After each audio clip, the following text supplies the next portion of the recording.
ठीक है, कल्पना कीजिए, इंडिया 17वीं सदी, जमीन बेचैन है, ताकतवर एम्पायर राज कर रहे हैं, लेकिन वेस्टर्न घाट में एक चिंगारी जलने वाली है। वो चिंगारी शिवाजी महाराज। उनका जन्म 1630 में शिवनेरी के पहाड़ी किले में हुआ था। उन्हें पावर विरासत में नहीं मिली थी, लेकिन उन्होंने उसे बनाया जरूर। कम उम्र से ही शिवाजी अपनी मां जीजाबाई से हीरोज और जस्टिस की कहानियां सुनकर इंस्पायर हुए थे। जब दूसरे बच्चे खेलते थे, शिवाजी आजादी का सपना देखते थे, एक ऐसे किंगडम का जहां लोग डिग्निटी के साथ रह सकें। जब वह सिर्फ टीनेजर थे, तब से ही वह अपने दोस्तों और वफादार सैनिकों को उस समय की जालिम ताकतों से किले वापस लेने के लिए लीड कर रहे थे, और वह वहीं नहीं रुके। अपनी 20s में शिवाजी महाराज ताकतवर मुगल और आदिलशाही एम्पायर्स का सामना कर रहे थे।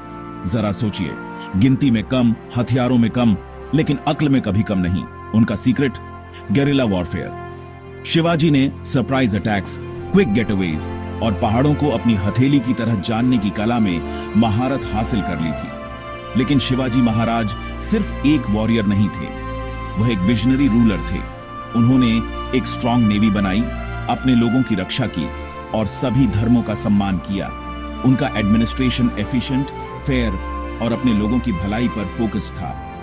जरा सोचिए, सदियों पहले शिवाजी स्वराज्य यानी सेल्फ रूल की बात कर रहे थे, जब दुनिया इस कॉन्सेप्ट को बमुश्किल समझती थी। 1674 में उनका कोरोनेशन सिर्फ एक सेरेमोनी नहीं था, यह मराठा एम्पायर का जन्म था। हर भारतीय के लिए एक मैसेज कि वे सपने देख सकते हैं, लड़ सकते हैं और जीत सकते हैं। शिवाजी महाराज की लेगेसी सिर्फ उन किलों में नहीं है जो उन्होंने पीछे छोड़े, बल्कि उस जज्बे में है जो उन्होंने इंस्पायर किया, ब्रेवरी, जस्टिस और फ्रीडम का जज्बा। आज भी उनका नाम लाखों लोगों को प्राइड और करेज देता है। तो अगली बार जब आप शिवाजी महाराज का नाम सुने, याद रखें, वह सिर्फ एक किंग से बढ़कर थे।